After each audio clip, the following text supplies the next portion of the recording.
हा तो विद्यार्थी मित्रांनो, आता आपण विज्ञान भाग 2 मधील प्रयोग क्रमांक 15 पाहणार आहोत। यामध्ये ॲसिटिक आम्ल, यालाच दुसरे नाव आहे इथेनॉइक आम्ल, या ॲसिटिक आम्लाच्या गुणधर्माचा अभ्यास करणार आहोत। ॲसिटिक आम्ल अर्थात इथेनॉइक आम्ल याचा रंग, वास, त्याची लिटमस बरोबर अभिक्रिया, पाण्यातील द्रावणीयता आणि सोडियम बायकार्बोनेट बरोबर होणारी अभिक्रिया या प्रयोगांतर्गत आपण अभ्यासणार आहोत। या प्रयोगाचं शीर्षक म्हणून ॲसिटिक आम्लाच्या गुणधर्माचा अभ्यास करणे असे आहे। यामध्ये वापरलं जाणारं साहित्य असं आहे, या ठिकाणी आपण एक परीक्षा नळी ठेवलेली आहे। या परीक्षा नळीमध्ये चुन्याची निवळे आहे, समोरच ॲसिटिक आम्ल आहे, हे बॉटलमध्ये ॲसिटिक आम्ल आहे, चंचुपात्रात काढून घेतलेलं आहे। इथं या ठिकाणी कोनिकल फ्लास्क म्हणजे शंकुपात्र, लांब दांड्याचे नरसाळे,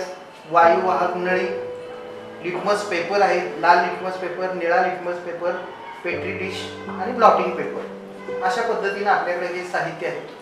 तर सर्वप्रथम आपण हे ॲसिटिक आम्ल जे आहे त्याचा वास घ्यायचा आहे। तर थोडं परीक्षा नळीमध्ये ॲसिटिक आम्ल घ्यायचं आणि त्याचा वास अभ्यासायचा। तर या ठिकाणी परीक्षा नळीतच घ्यावा असं काय, चंचुपात्रात आहे, याचा लांबूनही वास आपल्याला येतो। याचा जो वास आहे तो विनेगार सारखा, विनेगार सारखा तिखट असा येणारा वास याला आहे। हे द्रावण पाहिलं तर तुम्हाला रंगहीन दिसेल, कसं दिसतंय, रंगहीन आहे, परंतु याला तिखट असा विनेगार सारखा वास आहे।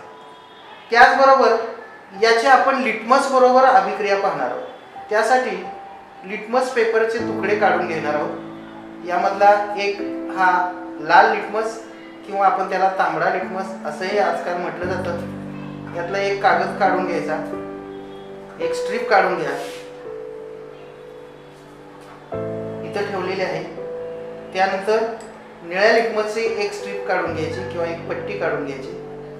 त्यावेळी आपल्या हाताला कोणत्याही प्रकारचं ॲसिड लागलेलं नसावं, तर ते जर लागलेलं असेल किंवा कुठलंही केमिकल तर त्याचा परिणाम त्या लिटमसवर होतो। आता या लिटमसवर आपण त्या इथेनॉइक आम्लाचे म्हणजेच ॲसिटिक आम्लाचे 2 थेंब ड्रॉपरच्या साहाय्याने यामध्ये टाकायचे आहे। तर हा ड्रॉपर आहे, ड्रॉपरच्या साहाय्याने मी यावरती 2 थेंब टाकतोय। काय होतंय ती अभिक्रिया बघा। इथं मी निळ्या लिटमसवरती थेंब टाकलेले आहे, तांबड्या लिटमसवरतीही टाकलेले आहे। काय परिणाम झालेला आहे ते बघायचं आहे। तर साधारणपणे आपल्याला असं दिसून येईल की निळा लिटमस आहे ना तो तांबडा झालेला आहे आणि तांबडा लिटमस मात्र तांबडाच आहे। निळा लिटमस तांबडा झालेला आहे, तांबडा लिटमस तांबडाच आहे। आता तुम्ही म्हणाल की याचा वास वगैरे कसा ओळखायचा? जर या चंचुपात्रातील द्रावणाच्या वरती जरी आपण हा लिटमस धरला असता तरी तो पहा निळा लिटमस तांबडा होता, म्हणजे यामधून वास बाहेर पडतोय तिखट असा विनेगार सारखा, पहा तांबडा होतो। परत एकदा बघूया आपण, एक स्ट्रीप परत घेऊया की याचा दर्प असा आहे का। पहा आता हा निळा आहे, यामध्ये मी बुडवतोय, आत द्रावणात बुडवलेला नाहीये तरी सुद्धा तुम्हाला तो तांबडा होताना दिसतोय। याचा अर्थ या द्रावणातून वास बाहेर पडतो आणि वास हा आम्लयुक्त आहे, म्हणून निळा लिटमस यामध्ये तांबडा झाला। हे आपण या प्रयोगाच्या सहाय्याने सिद्ध करू शकतो। याचा अर्थ असा झाला की ॲसिटिक आम्लामध्ये निळा लिटमस तांबडा होतो, मात्र तांबडा लिटमस हा तांबडाच राहतो। यावरून ॲसिटिक आम्ल हे आम्लधर्मी द्रावण आहे। त्यानंतर दुसरी टेस्ट आपल्याला अशी घ्यायची आहे, परीक्षा अशी घ्यायची आहे की ॲसिटिक आम्लाची सोडियम बायकार्बोनेट बरोबर काय अभिक्रिया होईल। त्यासाठी आपल्याला अभिक्रिया पाहण्यासाठी परीक्षा नळी हवी, पण या ठिकाणी मी शंकुपात्र घेतलेलं आहे, त्याला कोनिकल फ्लास्क असे म्हणतात। यामध्ये हे सोडियम बायकार्बोनेट, कुठलेही कार्बोनेट असलं तरी चालते, यामध्ये मी घेतोय पहा सोडियम बायकार्बोनेट 2 चमचे घ्यायचे, थोडं जास्त घेऊया आणि त्याच्यावरती 2 छिद्र असलेले रबरी बुच मी घट्ट करतोय। या ठिसलपणेला आहे इथं, याला लांब दांड्याचे नरसाळे म्हणतात। या नरसाळ्यातून आपण ॲसिड म्हणजेच ॲसिटिक ॲसिड ओतणार आहोत। ते ओतताना काळजी घ्यायची की याचं खालचं जे टोक आहे ते खाली टेकलं पाहिजे, त्यात बुडलं पाहिजे, नाही तर वरच राहिलं तर त्याच्यातून बाहेर पडणारा वायू बाहेर जाईल. आणि त्याच वेळी लगेचच आपण या ठिकाणी घेतलेली ही ताजी चुन्याची निवळी आहे, या चुन्याच्या निवळीमध्ये तो बाहेर पडणारा वायू सोडणार आहोत. जर समजा चुन्याची निवळी बाहेर पडणाऱ्या वायूमुळे दुधी झाली तर यामधून बाहेर पडणारा वायू हा कार्बन डायऑक्साईड असेल. तो रंग कसा दिसतोय, त्याचा वास कसा येतोय ते आपल्याला पाहायचं आहे. त्यामध्ये चुन्याची निवळी आपण घेतोय, शक्यतो ही ताजी असावी. पाहे जास्त झालेली आहे. बघूया परत इथं घेऊन ठेवलेली आहे. आता मी यामध्ये ॲसिटिक ॲसिड ओतणार आहे. ओतण्यापूर्वी ही परीक्षा नळी यामध्ये बुडेल अशा पद्धतीने ठेवूया. थोडे जास्तच चुन्याची निवळी घेऊया कारण ती त्यामध्ये बुडली पाहिजे.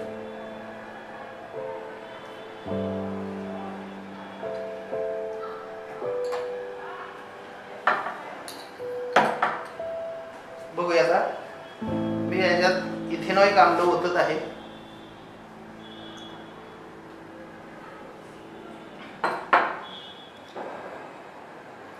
असं का होतंय, खाली अगोदर यातली हवा बाहेर जाईल आणि मग त्याच्यातून बाहेर पडणारा वायू हा बाहेर येईल. बा चुन्याच्या निवळीकडे लक्ष द्या. चुन्याची निवळी तुम्हाला दुधी होताना दिसते, होते दुधी झाली बघा. आता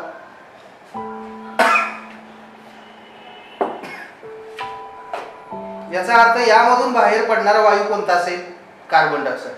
कारण कार्बन डायऑक्साईड मुळेच चुन्याची निवळी फक्त दुधी होते.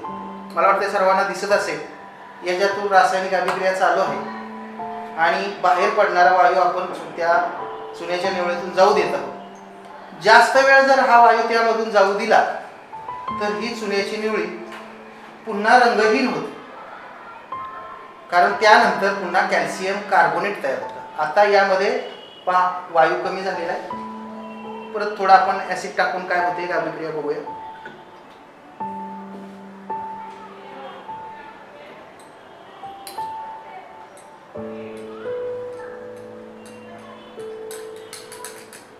चुन्याच्या निवळीकडे लक्ष द्या, थोडी रंगहीन होत चाललेली आहे बघा.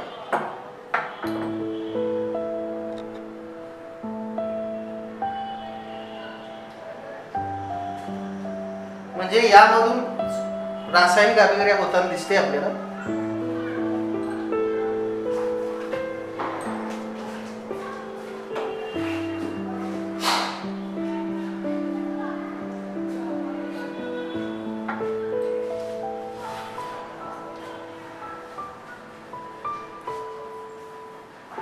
चुन्याच्या निवळीचा रंग हळूहळू परत रंगहीन होत चाललेला आहे.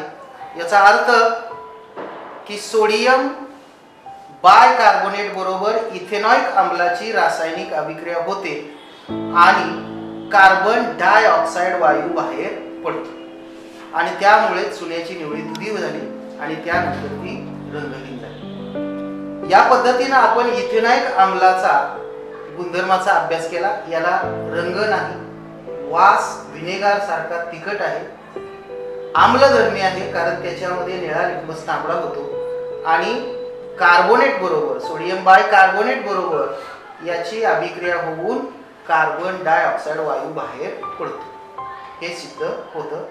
हा संपूर्ण माहिती तक्ता आपण दिलेल्या प्रयोगशाळा प्रयोगवहीमधील निरीक्षणामध्ये नोंद करायचा आहे.